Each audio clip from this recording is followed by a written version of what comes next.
And as we come to the time in the sermon, you'll see some of the young people, if they so choose for children's church, they can head down at this point. And we turn to the sermon.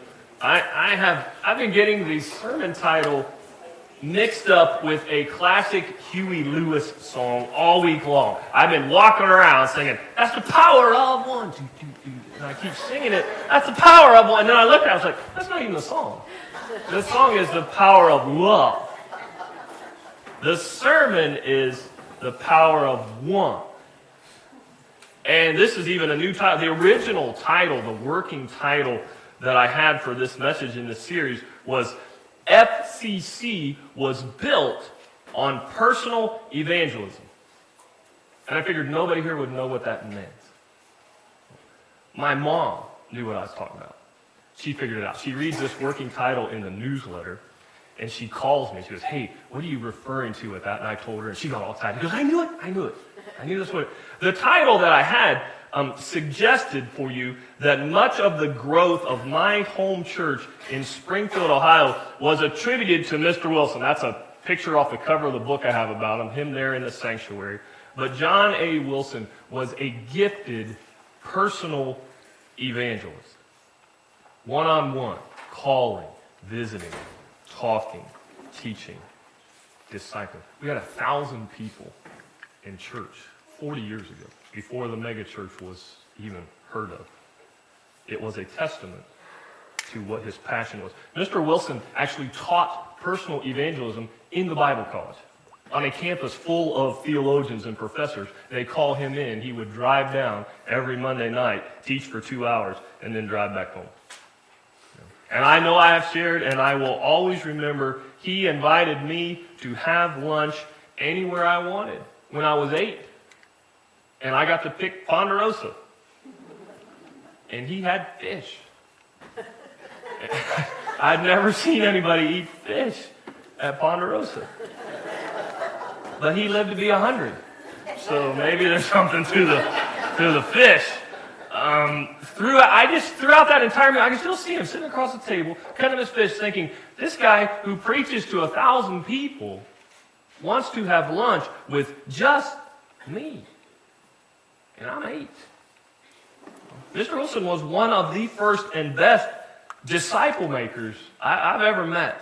And this morning we are kind of turning the corner a little bit in this series as we begin our efforts to be the same, fishers of men.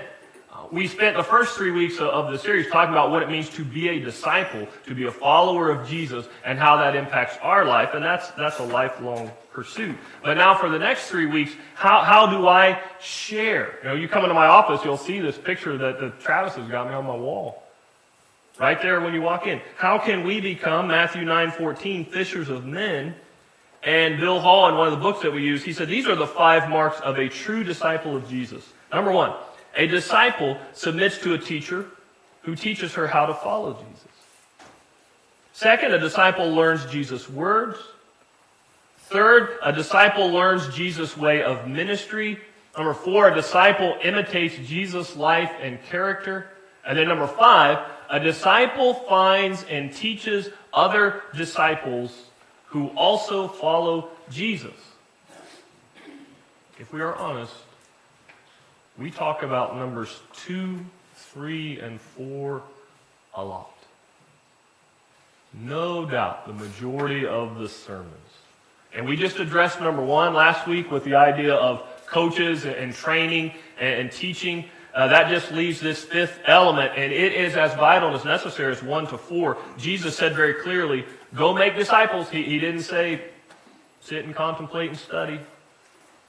He didn't say, it's enough for you to read and pray like we talked about last week. He didn't restate the great commandment, which is love. He said, go make disciples. How can I do that better? And you might be willing to ask, well, do we really need to do it any better?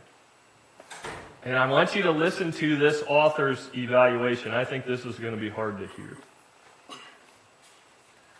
The next time you go to church, he says, I can almost predict what's going to happen. You'll see people sitting in the same places, talking to the same people at about the same time before and after the service. The songs, the message, etc. will be pretty much the same.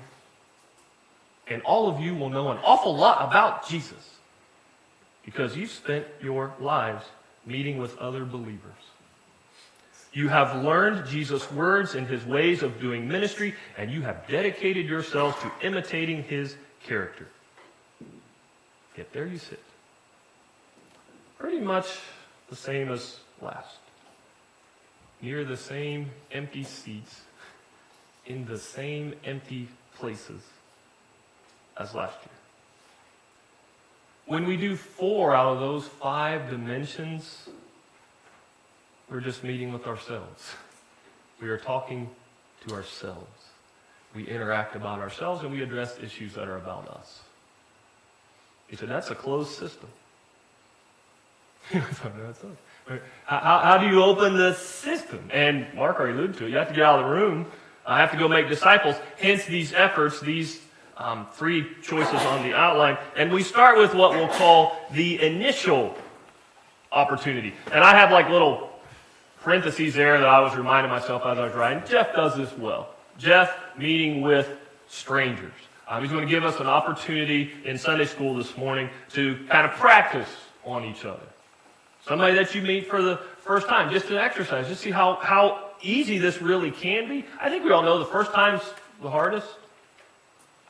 After that, once you initiate a conversation with somebody about Jesus or about faith, once you do it for the first time, it's a little bit downhill the rest of the way. It gets easier.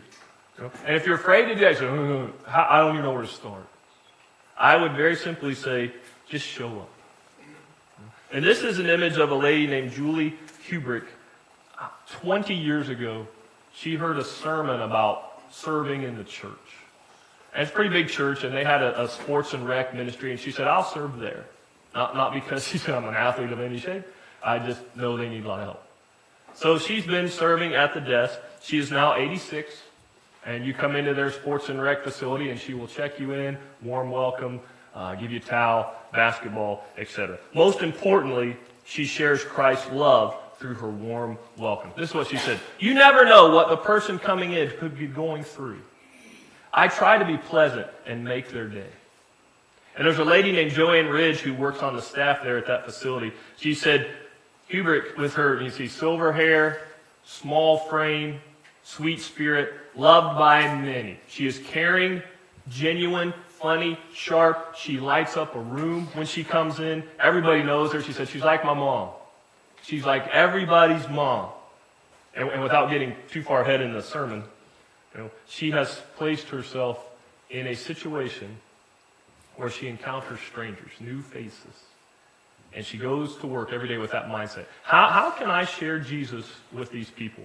And one author shared with this method or this idea of the initials, he said, here's a good reminder, evangelism by the golden rule.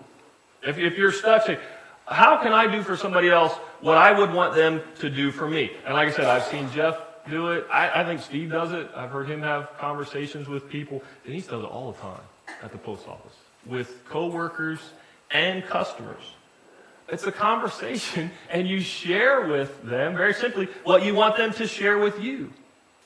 And Eric Metaxas is a man, he wrote a column in Breakpoint online, and it's regarding evangelizing the nuns. Let me spell that, N-O-N-E, not the nuns with the habit, but the nuns, okay? Nuns being those people that when they check the box, what religious affiliation do you have? They check none, N-O-N-E. So that's the group. And I'll just say right out, there's no silver bullet, okay? There's no one phrase. Jeff is not going to say, do this. It will work every time with every person. That's bad news. The good news is the golden rule still makes a big difference. Works pretty well. And in this article, Eric Metaxas is sharing an article, and the man's name is Khaldoun, Khaldoun, Sweis, S-W-E-I-S. And I put his name up here on the top with his title. Tutor of philosophy at Oxford University and associate professor of philosophy at Olive Harvey College in Chicago. That's a lot on the business card. Right there. Very well educated, and he has been sharing this news of Jesus with people who check none for 15 years or more. And he says, when they say, I don't believe in God, the first thing I ask is, well, describe for me this God you don't believe in. And he says, 9 times out of 10, I don't believe in that God either. You know, the misrepresentations and the caricatures of the Christian God, they're abundant and rampant. He says, now this way he said, don't get all defensive. You don't want to just go blasting them for their worldview and how mistaken it is. He says, first thing he does is, I will engage them. And he says he commends engaging. Here are the areas, the arenas of secular thought where you can engage the world. Government, education, media, culture, and use this, he said, the whole pluralism thesis, you know, everybody's included. He said, use that for your advantage. Say, you by your own definition, say everybody should be listened to, so that includes me. You may not appreciate my viewpoint, but I have a right to be heard. I get a seat at the table if you're willing to include everybody. And then he says, the next thing you want to do is inquire. Listen to them. Ask questions. Because the problem with their worldview will probably become readily apparent to them also. He said, a student walked into my office and said very brashly, I don't believe in anything that's not physical. I only believe in what science can prove to me. And Mr. Sweets very simply said, so is that idea physical? He said a very thoughtful conversation ensued. And then the last thing he said, if he's using the letter E, is you want to edify them, encourage. He had a friend named George, whose father died more than 10 years ago. Said, George remembers that I was one of the only people who showed up at his dad's funeral. Said, if you know people long enough, inevitably, they are going to go through difficult times. That's an opportunity to show love. That's when their heart is going to be most open. That's the golden rule evangelism. I like that process. I looked down through there as I was working this week, and I shared with the folks on Wednesday night that I had a lunch appointment Monday with a young man who's in his early 20s. He kind of fits this description. He'd probably want to check none. I don't really have religious affiliation. I engaged him. So let's have lunch. We'll sit down and talk. And I inquired. I said, tell me what you don't like about the Bible. And he started to share, and we talked about it. Then I asked him this. I said, what are some of the examples you see from people that you know? Your family, your workplace. He told what he didn't care for. I said, well, who are the people you like? Who do you admire? Who are the people that seem genuinely happy to you? And he started listing people, some of them in this room. I said, what do you do with that? And I tried to encourage him. I said, your job search is more than likely going to take you to a big city in another state. When you get there, send me the name of the town. I'm pretty sure we can find a good, solid church. And you can kind of run through this experiment again and see what you find with the Christian people. We walked out of Wendy's in Johnstown. He's walking across the parking lot. He turns around and goes, well, that didn't come out like I thought it would at all. I don't know what he was expecting, if we were going to fight, but I think we left with the door open, and I felt like that Monday was right in line with this article and Eric Metaxas' conclusion. He said, you can make Christ relevant and real, not by arguing somebody into the kingdom, but you show them this is a Christ-like follower who engages the community. We inquire, we ask, it's sensitive. Try to encourage. Sometimes by your presence. One-on-one. Your presence, one-on-one. And sometimes it's, the initial meeting, and you go from there. And I thought, what better situation, one-on-one, day in and day out, than moms, dads, family. That the second opportunity you might have for this one-on-one disciple making is what we'll call the natural relationship. The natural opportunities. Mom, child, that's a natural discipleship relationship. Opportunities every day. Discipleship doesn't involve developing a well-trained elite sales force. Discipleship occurs when a transformed person radiates Christ to those around her. She's been told more than once. I've heard people say to my wife, you're the happiest postal worker I've ever met. What is that? And it's the same question. I'm sitting at the table when Luis, our host in Granada, Spain, has been around her for 10 days. And he flat out asked her, he goes, why are you so happy all the time? And it's the same answer that she gives in the post office. Because of the Lord.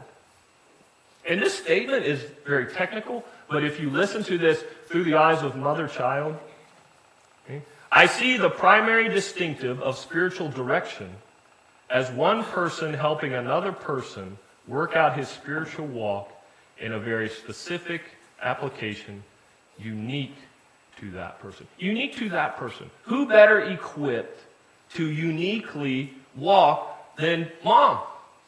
Parent, child. It's a natural discipleship. And one of the best one-on-one mentoring relationships that I see in the New Testament is Paul to Timothy. And Paul, he will often write, I think this is 1 Timothy 1:2, he will say, to my son in the faith, or my true son in the faith. And they are not blood relation at all. But they are like father and son in the faith. And I'm going to, moms, dads, families, I'm going to list some scriptures and kind of some aspects of Paul and Timothy's relationship and just see how this applies in your day-to-day with your kids and your grandkids. This is 2 Timothy 1:13. What you have heard from me, keep as the pattern of sound teaching with faith and love in Christ Jesus. What has my family heard and seen from me? Earlier in that same chapter, a lot of this is 2 Timothy 1. It's page 995, or if you want to make a note, 2 Timothy 1 for our relationships. This is verse 3 and 4. I thank God, whom I serve, as my forefathers did, with a clear conscience. As night and day, I constantly remember you in my prayers, recalling your tears. I long to see you, so that I may be filled with joy. Can you not hear a mom saying that to their kid? I thank God for you. I pray night and day for you. I think about you all the time. I know when you cry, I want to see you, and I'm filled with joy when you're around. Or verses 6 and 7, passion, challenge. For this reason I remind you to fan into flame the gift of God, which is in you through the laying on of my hands. For God did not give us a spirit of timidity, but a spirit of power, of love, of self-discipline. Paul knows where Timothy's strong, where he's weak. And he challenges him. This is his example in verse 15. Timothy, you know what has happened to me. You know what I went through in Asia. You know who has deserted me or been problematic. Our kids need to see that. They need to see us deal with frustration and pain and failure and difficulty. They have to learn how a disciple responds to heartache. Who better to teach that than mom? Why do so many of us love Betty Cates so much? And we say, because she's our mom. You know, and she tells every one of us, this is how I get through it one day at a time. And that's what my kids can do too. And that by no means means that Paul babied Timothy. Tough love part. Paul would be Timothy's coach. He would encourage and trust. Command, set an example, preach and teach, 1 Timothy 4:11. Flee from the love of money. Pursue righteousness, godliness, faith, love, endurance, and gentleness. Fight for the faith, chapter 6, verse 10. Be strong, pass on the teaching, endure hardship, chapter 2, verse 1. Paul is constantly telling Timothy, no, this isn't easy. It's going to be work. Discipline like a soldier, remember that passage? Vision of an athlete, patience of a farmer. He's challenging him. He knows Timothy's going to be tempted to be lazy. He'd get bored, impulsive. Every mom in this room knows the exact same thing about every one of your kids. And they're all unique. Who better to challenge them, encourage them? It's the most natural one-on-one discipleship in the world. And not send them out. When we say send them out, that doesn't mean send my kid out as a carbon copy of myself. I'm not trying to make two cookie-cutter boys that look just like me. But I will send them out disciples of Jesus. I thought this was a very keen observation. Paul and Timothy could not have been more different in temperament and style. Timothy was shy and retiring, possessed a nervous tummy, and was easy to intimidate. Nothing like Paul. And Paul says, imitate me. And then he sends as an example this kid that's nothing like him at all. Here's Timothy. Imitate me. He doesn't look like me at all, but we both follow Jesus. And if you say, well, I need to move beyond the parent-child dynamic, who are you close to? And that answer is usually going to be what? Who have you been through it with? who said, when you ask about their dearest friends, you'll often hear stories of how we've gone through challenges together. Some of the best stories of deep relationships are those guys who went to war, people who served in war together, people who achieved an impossible athletic goal together, people who built something together, went through something horrific. You create that special bond when you launch out to do something that's impossible, when you're battling together. It's the most natural time in the world to share and live your faith. And that brings us in, hopefully, to the time of the last one, which I call the long haul for the mentors, the maturing. I don't care what system we come up with. This is not going to be a 6-week deal, right? It's going to be lifetime forming spiritual Christ in an individual. That women connecting out there is a good effort out there with different women who have signed up, and they say, we want to be together one-on-one. You know that's not going to be done. The process isn't over in 6 sessions over 3 months. You know, it's going to take, and Denise told me there's a pair of ladies that she knows they already do this. Meet together, talk together, manicures together. The power of one. Over the long haul. And I referenced my mom already, and since I did, I'm going to share this one. My mom is still discipling me, still forming me, spiritually and otherwise. She's still sending me newspaper articles about this, getting a colonoscopy. You can see the handwriting on the top. Did you schedule it yet? You said you would when you turned 50. And you're 50. Yes, and technically I will be 50 until next January. So, cool your jets. It's a long haul. It's never going to stop, and I love her for it. You know, it's just part of life. Moses mentoring Joshua day in, day out for years. We will go to Joshua in June and July. If you want to be reading ahead, read through the Old Testament book of Joshua, and you'll see some of that kind of next generation discipleship. Long haul. There's a resource online. Zume, Z-U-M-E, means yeast. It's a Greek word for yeast. You know how a little bit of yeast, that's what we want to do. Sometimes it just takes a handful of Christians to work through the whole load. And we'll talk more maybe next week because it fits better with the small group dynamic. Because you can sign up online now, and it's free, and the training's free, and everything's free, but they want you to have at least 4. So you need to have a small group of at least 4. But this is their training cycle. Can you picture this? I picture a mom and a daughter riding a bike, and it goes like this.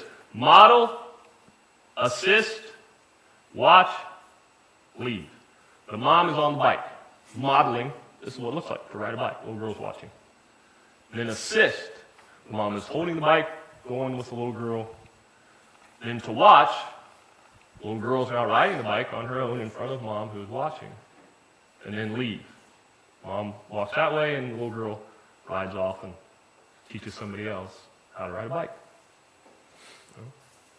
Can I keep going around that circle with my kids or other people through the long haul that is life? You can run that same circle riding bikes, being married, parenting, maintaining a house, difficulties.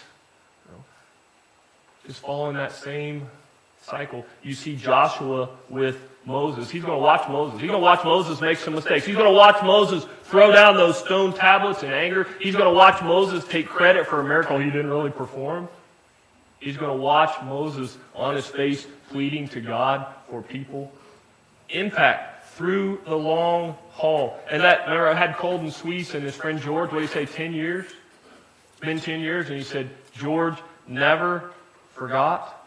What did I tell you? I had lunch with Mr. Wilson when I was 8. That's plus 40 years ago. I never forgot.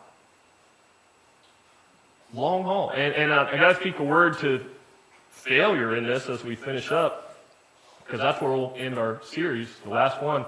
When Chuck leads that week, we're talking about sometimes it's not 100% success rate. Jesus was not 100% successful in making disciples. But it happens. You meet somebody in interaction, and whether you talk to them in the first 5 minutes or it's been 5 years, they say no. Lack of interest. You still care about that person. We still love them as a neighbor. The golden rule. Dr. Rick Taylor said, he said, I have a friend, and we have spent a lot of time talking and doing things that he's not a believer. But he said a few years ago, he said, if I ever do accept Christ and his invitation, it will be because of all of this that we have done together. And that man said, I've had a number of Christian people march through my office. And it's the same every time. They come in and they talk to me about Jesus, and I say no, and they walk away, and I never see them again. So I'm not a person to them. I'm just a project. Disciple making is not about projects. It's people. If I may, I think some of my most satisfying moments in the baptistry are with people who we've had a long time. Some years that we've worked and talked and thought. Long haul. I went back to Mrs. Hubrick, the lady working at the Sports and Rec, 20 years. 3 years ago, her husband Jack died. And the people there in that staff saw her reaction. And what did they see?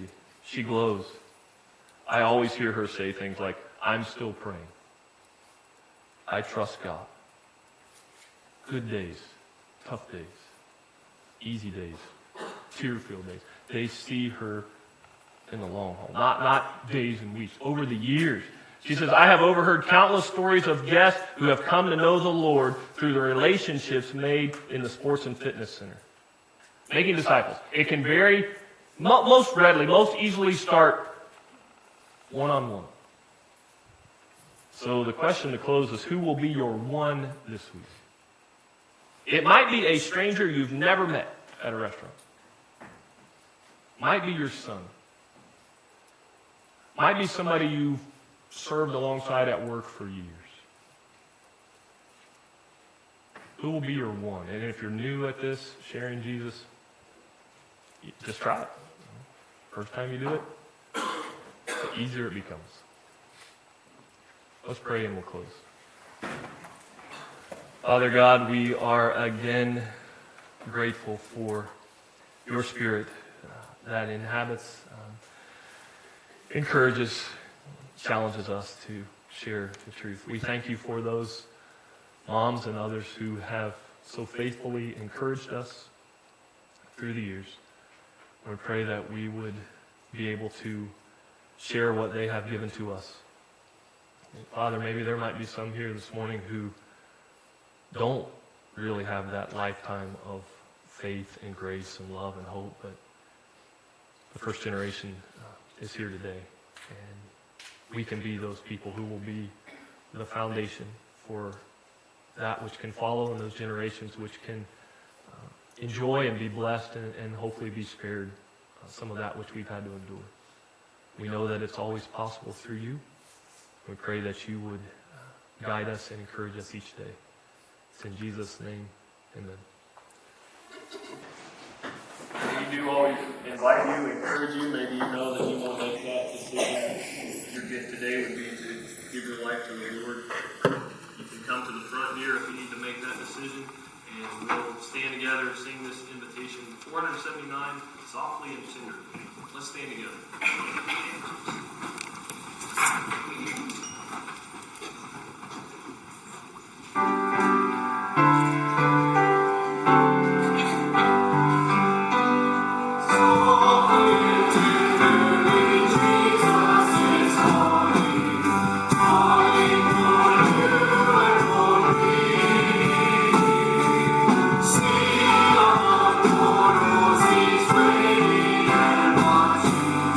Watching for you and for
test those out there, but feel free to take one of those. Appreciate Earl making those for us through the years. Like I said, we'll have class all together this morning. Jeff will teach. I think he can talk in a minute. Next Sunday, the teens will go to foot goal. And then the last Sunday of the month, we're going to have lunch here together. Just bring stuff for barbecue type. We'll have hamburgers and hot dogs and grill them out here after church a couple weeks from now. So, anything else for women's or VBS meeting next Sunday, the 21st. So after Sunday school. Okay, vacation Bible school. Anything, Jeff, before you close? The foot goal thing, I need to know pretty quick from parents and students who was able to make that. That is senior high and middle school that can go to that. So yeah, the sooner you let me know who can go to that, the better, because I need to get the reservation for that. So that's the only thing. Great. Yeah. Father, we come to you now, and we just take this time to just stand before you and recognize you, Father, as the Lord of our lives, and just the Father that we can really lean on, that we can trust in, and we know that you love us. And we praise you for that, Father, that you have given us that promise, and that you continue to renew that promise every single day. Father, we thank you for this time that we can be together as brothers, sisters, and celebrate this day with all the moms. And I just ask a special blessing for them today, to just be able to take this day and, even as moms, try and relax. Father, I thank you so much for just this time that we can be together. We love you, that's all that we ask and praise in Jesus' name. Amen. Amen. Let's close this morning by singing People Need the Lord.